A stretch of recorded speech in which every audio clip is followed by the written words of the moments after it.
I was just testing sound as I always have to do. Damien the legend is in. We can now commence the rest of our lives. You are legendary. Hello, sir. How have you been? We've been hanging on with much excitement this week for you, Damien. I'm doing very well, just madly editing and rewriting and redrafting. Very much in that stage of things. You are amazing. Let's have an amazing week. Beautiful Shell's joined us. We're going to do some damage, Shell. Kirsty from her lifestyle location has joined us. The Dugster with Beanie is with us. Good on you, Dugster. And wonderful Ben's in. Ben, these are interesting discussions, aren't they, Ben? My God.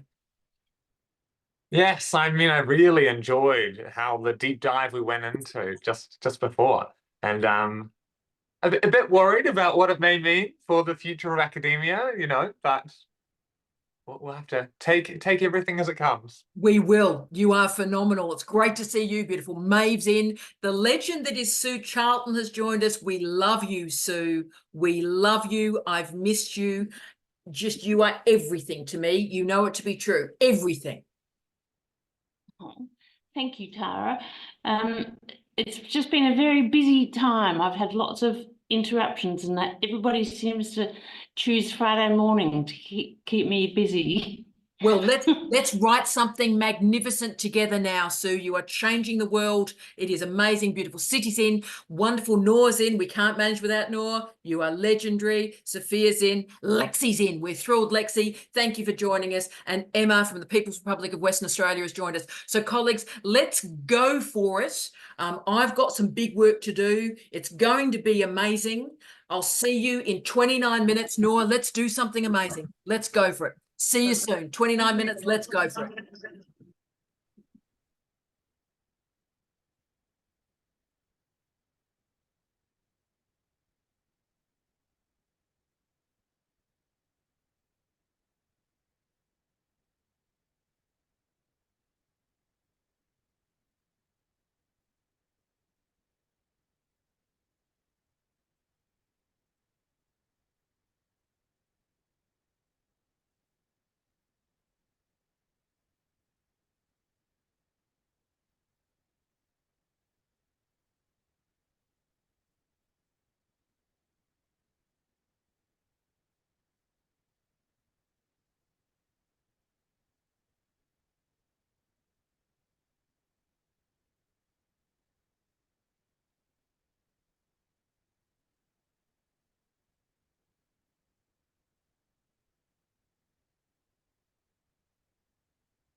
Last minute, colleagues.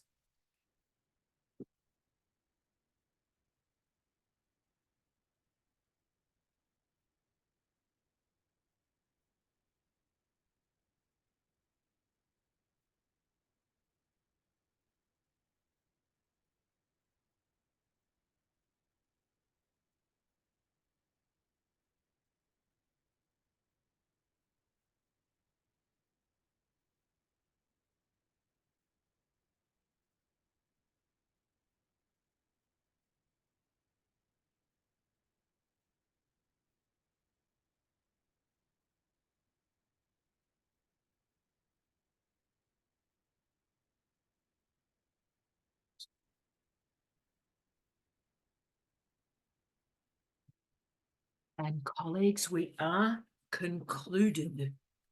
My goodness me.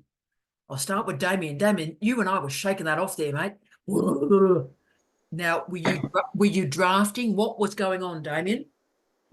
I'm very much in a stage of, I think I have all of the words there, but it's about how they're put together. And for the past few weeks, my writer's room chapter has been very focused on identity politics. And it's been a bit of a process and an odyssey of getting to a place where I've realized it's important because we were bringing more people into writers' rooms because of a singular identity we were placing them into. And that was a problem because it was sort of limiting their career development and their potential. But that's actually not the key argument of the chapter. That's a thing in the chapter that happened. But my key argument is about the ways that writers' rooms changed over this period in order to, we went from a consultation model to a lived experience in the room model. And that's the major change that occurred. And that's influenced the diversity of stories we're getting. But identity politics is an issue that arises out of it. So I'm just kind of repositioning my chapter to sort of do that. I think you've done that brilliantly because, Damien, what you've configured, and can I say, you've done better than 99% of theorists with what you've just said there, so well done you. But you've rendered identity politics an historical moment, an historical pivot that was then transcended for a more complex way of configuring representation. Hopefully. That's very powerful. That is amazing. Well done, Damien. This is hard yakka, mate. It's tough yakka. Well done. Yeah, it's at the pointy end of like Yes. staring at a page and hating it a bit. I know, and sort of doing the weird mouth thing. Yeah. Oh, you're fantastic, Damien. You're a legendary human. Now, Sophia's straight in there. So, Sophia, firstly, engage with our Damien and then tell us what you were working on, my love. I wanted to ask you a quick question, you, the collective room, but Damien, it's just been so great watching you progress your ideas every week. It's really lovely. I always try and do something different every week, but actually I'm loving watching you unfold week by week. So I think I might try and take a leaf out of your book. Seems like a punny choice of words, but and maybe work on a bigger project every week. Sarah, I think that's amazing. And we might talk about with that colleagues too. As you know, I work on an article in this spot that I don't work on the rest of the week. So I don't know what everybody else does, but Damien certainly has been methodical on that. But what were you doing this week, my queen? So I was just writing another abstract because I'm addicted to overcommitting to publication opportunities. But I had a very, very quick question about the phrasing of something that I'm putting in my author bio, if I could put that out there. Yeah. And I'm sorry, this does sound incredibly self-important, but such is the way of author bios. So the sentence that I've written is, Sophia State is the leading English language scholar of influential Japanese superhero franchise, Kamen Rider.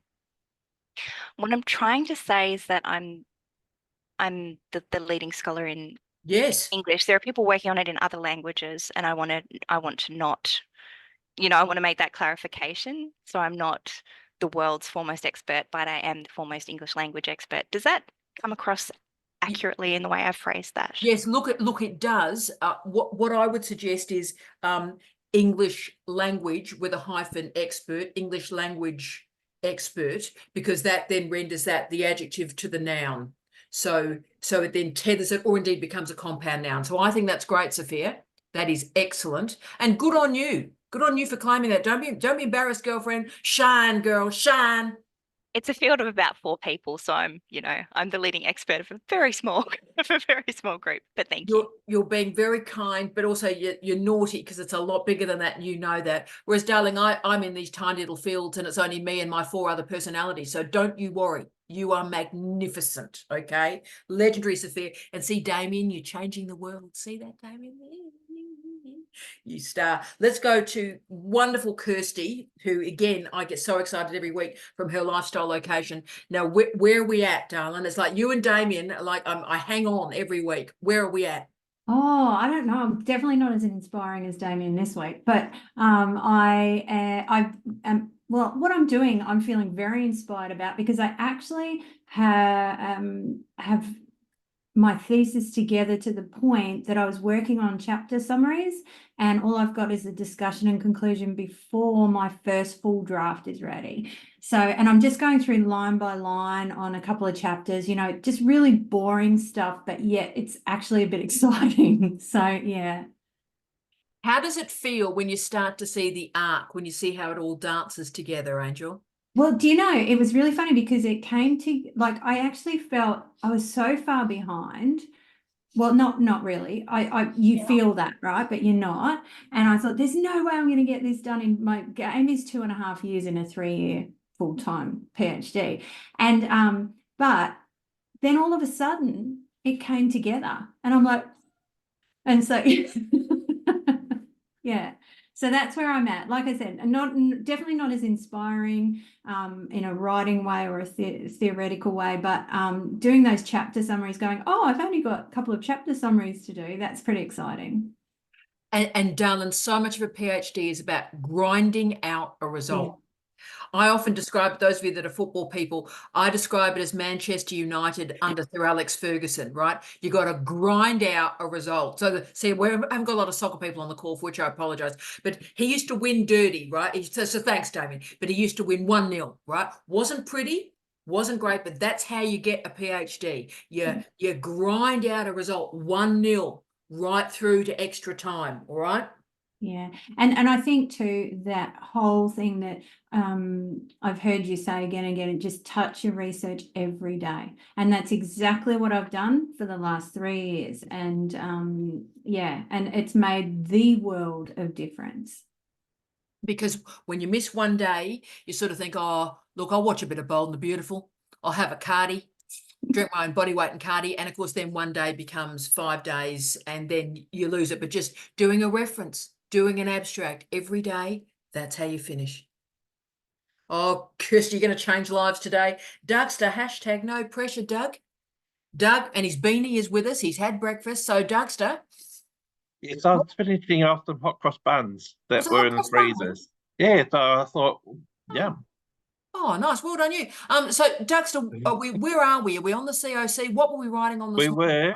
I'm having to relink my references, my in-text references to my reference list because somehow it's like I must have told EndNote to turn all my references into text files, like that sort of thing.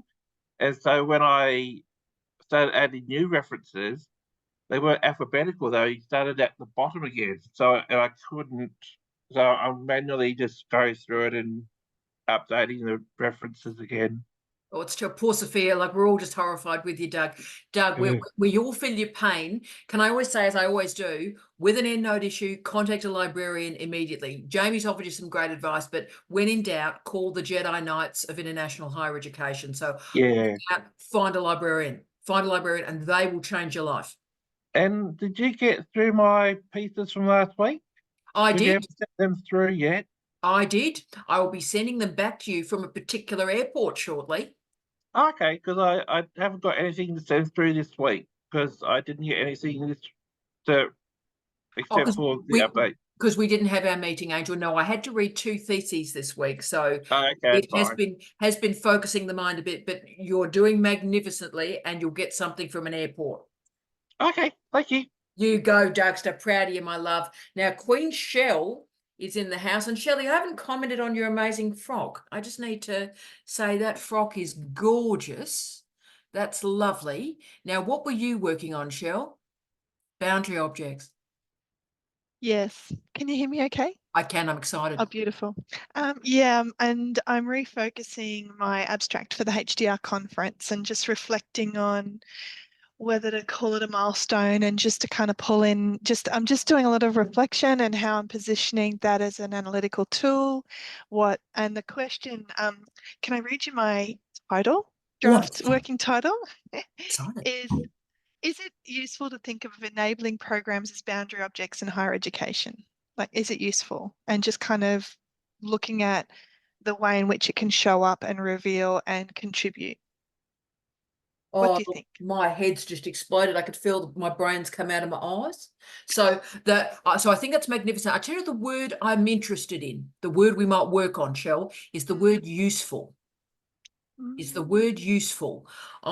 Sophie is with me too. So so innate, or what if we did, see, I'm naughty with language, Shell. What if we said something like, are enabling programs enabling?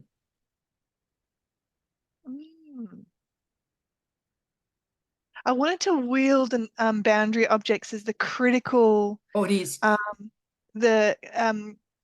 My supervisor is just getting me to have a focus for the conference on this as a method, like sort of to elevate the method. I love it. No, I think all of that's great. I think that's brilliant. The boundary objects are there, enabling programs are there, but I think maybe the meta point is, in terms of those boundary objects, are the boundary objects enabling? Are they? And that's a great, and I don't know the answer to that, but I'm excited to find out about that. Yeah, thanks. Is that a goer? Yeah, I've locked it in as a thing to think about. I've locked it in. You and I always play our game shows. Lock that in, Shell. And I'll see you on Monday, Shell. You're the best. Should we go to, and of course, speaking of incredible success with Confirmation of Kangas, we'll go straight to our beautiful Noah, who I miss like life itself. How are you going? What were you writing on this week, you superstar, you? Thank you, Tara. Selamat pagi dari Indonesia. So now I'm reunited with my family because of Ramadan and Eid al-Fitr. Yes, I was writing about my research instrument, Tara, as a part of the document, yes, that I have to submit it to ethics. And I always, and I also thought about my examiner's comments. Yeah. It's about the tension. So they comment about the tension between the depth and the breadth. Yes. Yeah, depth and breadth. So I have to be more aware about the complexity of my research. Yep. So when I try to write it down about and design the research instrument, I realized that my research is complicated. Yes. That's why, yes, of course. But on the other side, I'm too detailed, Tara. No. I love to be a detailed person because I can deep dive for catch the social phenomena. My research is I know, quite complicated because I have to interrelate some concepts like gender relations, vulnerability, resilience, livelihood, and small-scale fisheries. That's why when I was writing my research instrument, I realized I have to be more simplified. And what do you think, Tara? Because the tension between depth and breadth is like a horror for me. Because I mean, Angel, the best researchers are granular, because the best researchers, dreadful researchers, the people that fail their PhD offer generalizations and generalities, and your research is granular, so go with the program. And when people talk about breadth and depth, can I just change that language for you? The language is scope and scale. And when examiners hate a thesis, when examiners really don't like a thesis, the phrase they always use, Nor, my darling, is the thesis is lacking scope and scale. Scope and scale. So Okay. the one technique I'll give you that might help you with your instrument is, so firstly, talk about scope and scale. A PhD must have scope and scale. Oh, It's I often see. a deep dive in a small area, but it must have scope and Yeah. scale. And the second technique that may help you, Yep. I use with all my students with scope and scale, is write me a page about what you are not doing. Oh, I see. Okay. So write what you're not doing. Now, what that does, Nor, my darling, is it configures the parameters around your research. At this point, you're getting worried because you haven't got a sense of what are the limits, what are the limitations, what are you not doing. So I see. overtly write me that page. What are you not doing? Doing. And that will change the thesis. Oh, I see. All right. Okay. And it doesn't matter how granular or, grotesque you get in what you're not doing, but list that, and often that ends up in the thesis itself. What you're not doing is just as important as what you are doing. Okay. All right. Okay. Better? Thank you so much. Yes, thank you so much for your enlightenment. Thank you. Yes, I will do it. Selamat pagi, my darling. Love you forever. You're a Selamat legendary. pagi. Love you, Buggles. Let's move to the beautiful Bree. Hello, Bree. Bree, we love you. Now, what were you writing on? This always gets exciting. This always gets Hello. exciting. Hello. I've been on holidays too. have. It's nothing too exciting. It was my PowerPoint presentation because I've submitted my COC now. Oh, A written proposal. Yeah. So, darling, The PowerPoint. countdown's on now. Oh, but darling, you'll be a magnificent. Will I get an invitation? Am I allowed to come? I hope so. Yeah. Darling, I hope everyone's invited here. I hope you're all invited. oh, the band's getting back together. No, Bree, that's fantastic. And so, darling, how are the PowerPoints going? PowerPoints are the path to death, but how are you going? Are you all right? I'm not. My honors presentation was horrible. Horrible. And I'm not great at talking. Yes, you are. So I'm the opposite. Who was talking in our last discussion? I send the crap. I just send everything. So I sent my PowerPoint, and I think my supervisors are getting used to seeing the crap first. Good. Yeah. Darling one, if it helps you, if you are worried about presentations, my advice is always don't riff off PowerPoint slides. Write the presentation. Don't what? Say that again. Don't riff, as in riff, musical riff. Don't have the PowerPoint and just speak to the PowerPoint. The worst presentations do that. Write the presentation. Write every word of it and learn it, and do the PowerPoint after you've written the talk. Do the talk first, Right. and the visualities that's come second. good. Okay. Well, I think I've started doing that. But I did the PowerPoint, and my supervisor said, "Oh, that's very text heavy." Yeah, so darling, Bree, darling, write the talk, so then you know the time it, so you know what you're going to deliver, and then do the visuality after it. And then, Bree, darling, if you get nervous on the day, you'll know that everything's on the paper or everything's on the cards, right? So the worst thing that can happen is you read it and my heart bleeds, right? My heart bleeds. Don't worry about it. But that'll calm you down. What's the timing? What is this?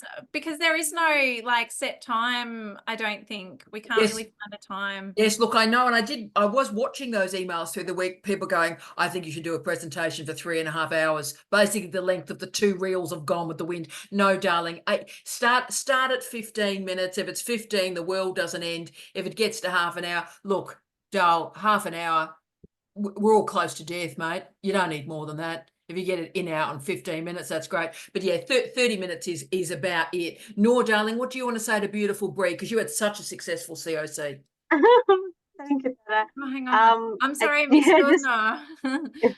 I just want to give the suggestions, little suggestions for you, Brianna. I think you have to identify the audience also. Sorry, Yes, say it again. yes, the audience. So you have to identify the audience. And also, based on my experience, I did such a deep discussions and practicing my presentation with Shell. Yeah, because we have a different expertise, right? So I know how to down to earth my presentation.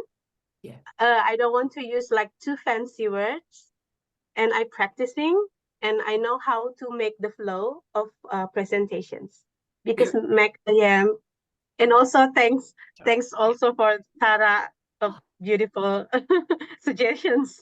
Oh, no, I did it. I only did exist to frighten people. I'm here to vex your enemies, Yeah. Noor.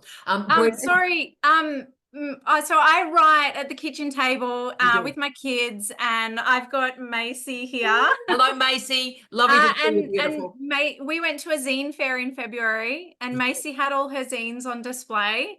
And I think she's got a zine she wants to show you.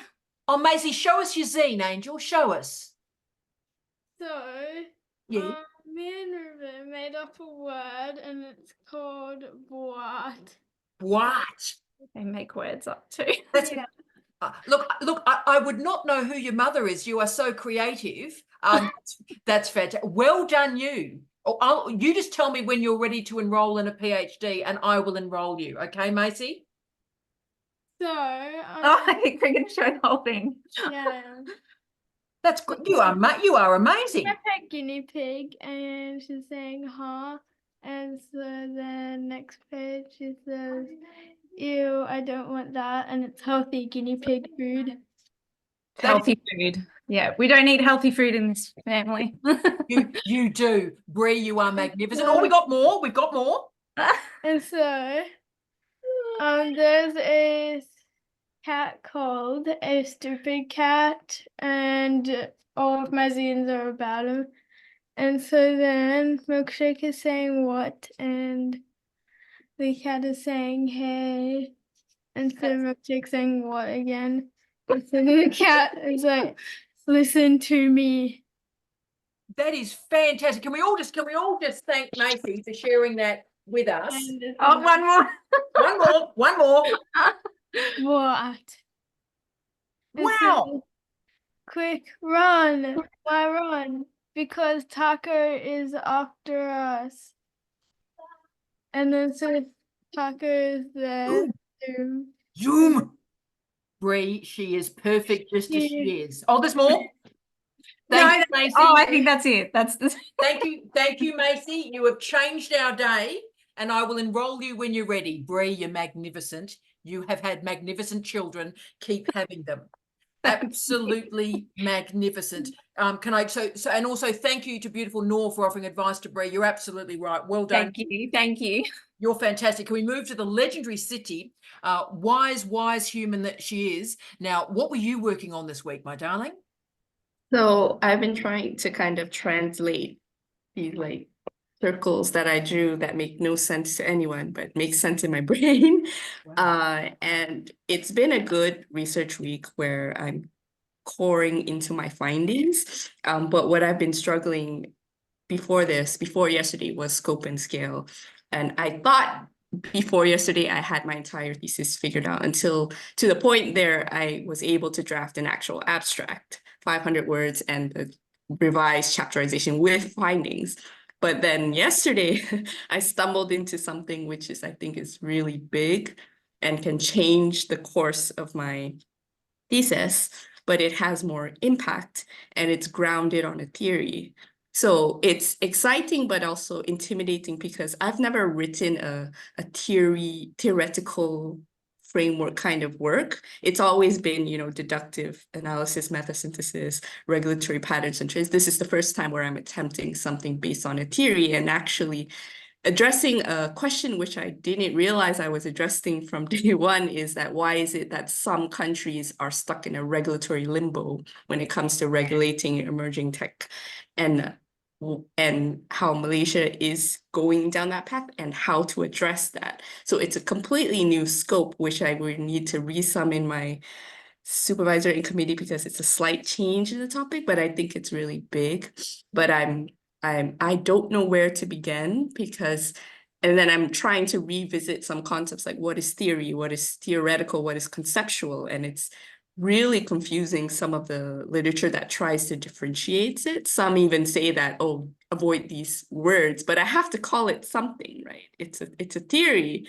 So that's where I've been at. Yeah. So City, welcome to the dark side of the force. Welcome to theory. So capital T theory, enjoy it. It's wonderful. What it enables you to do is stretch your brain, because capital T theory allows you to extend and move beyond what the empirical grants you to do. So what you're doing is, when you're looking at regulation, some of the best ways to think about regulation are through high theory, and that then becomes the top end of town, your umbrella over your empirical work. And I will sort of name check my late husband. This book may help you. He wrote it just, it was published, I think, 2 weeks before he died. And so this is Steve Redhead's book, Theoretical Times, darling, Theoretical Times.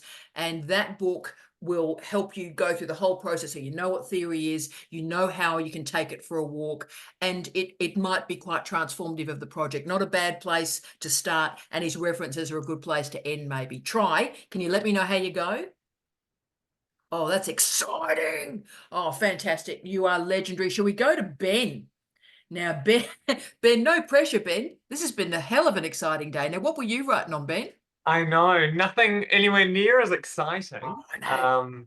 But one of the milestones for my confirmation of candidature at the university I'm at is a training needs analysis.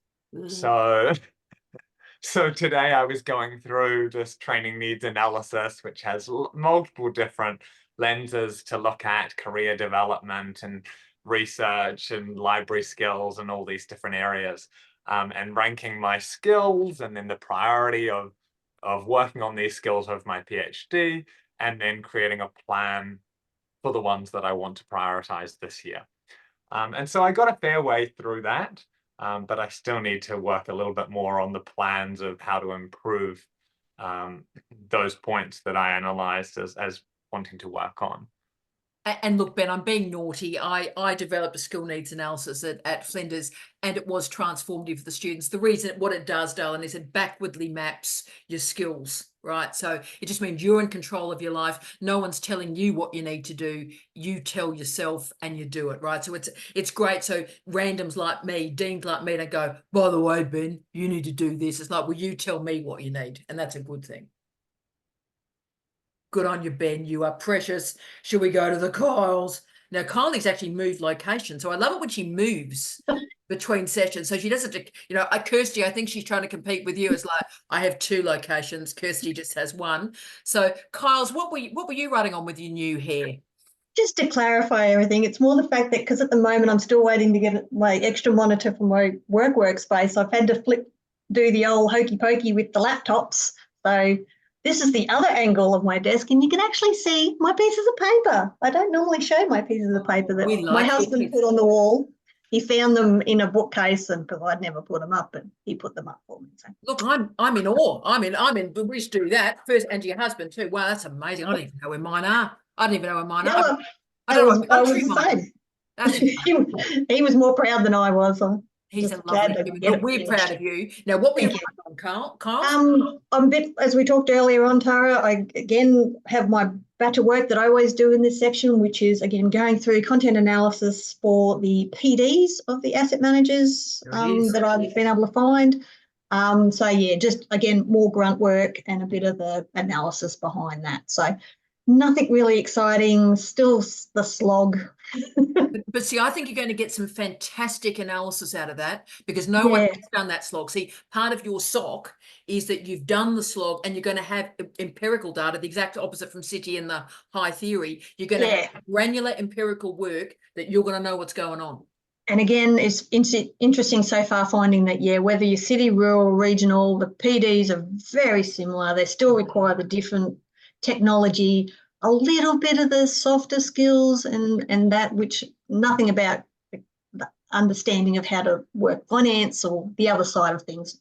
Good on the technical and using the systems, but again, no matter how high up you are in the organisation. So again, that's bloody interesting, isn't it? Bloody interesting, Kyles. Let's see where that goes. And look, we'll finish off. I'm so sorry I didn't get round to everybody. We will finish off with the People's Republic of Western Australia and the legendary Emma, because we've all been sort of hanging on to Emma's amazing project. So what were you doing this week? Look, Kylie go, yeah, we're finishing with Emma. What's happening, Emma? The first 14 minutes I spent responding to supervisor comments on what I put in last week, which is about ethics and the development of ethics. And the research that I found that I did over the last weekend and early this part of this week was amazing, but also scary. I don't even know what the words are. Because I found that the ethics story that is told to us when we learn ethics at university and CDU and then all of it, when you actually dig down deep, they're very different stories and much darker stories. And so that was quite the revelation. And so now I'm working with my supervisors because the sort of a tension there about don't go down rabbit holes, but on the other hand, ooh, what about that? And what about that? So we're working out how deep can I go without it being too deep? What's really useful for deepness? And the second half, so you can pick up which one you want to hit, is there's a book that I'm co-editing and writing in that's due at the publishers on the 1st of May. And I've been asked to completely redo my chapter, which I was writing from a personal viewpoint, and to do it from the viewpoint of macro context. And so I was sorting out the different kinds of contexts that there are and looking at AI and all kinds of things. So I was redrafting the structure of that chapter. So that's what I was doing. You're amazing, Emma. And can I say, keep that original draft, because that original version will go somewhere too. Oh, I'm so sorry. That's a mongrel when that happens. But you are precious to us, and the ethics conversation, like the boundary objects, I'm going to be carrying that conversation through the week. So colleagues, I thank you for having these couple of weeks with me in Aotearoa, New Zealand, in our very white environment. And I will see you back in the legendary Northern Territory next week. Colleagues, thank you for your time, and see you all soon. Doug, see you soon, brah. See you soon. You're the best. Take care, colleagues. Good energy. Bye-bye.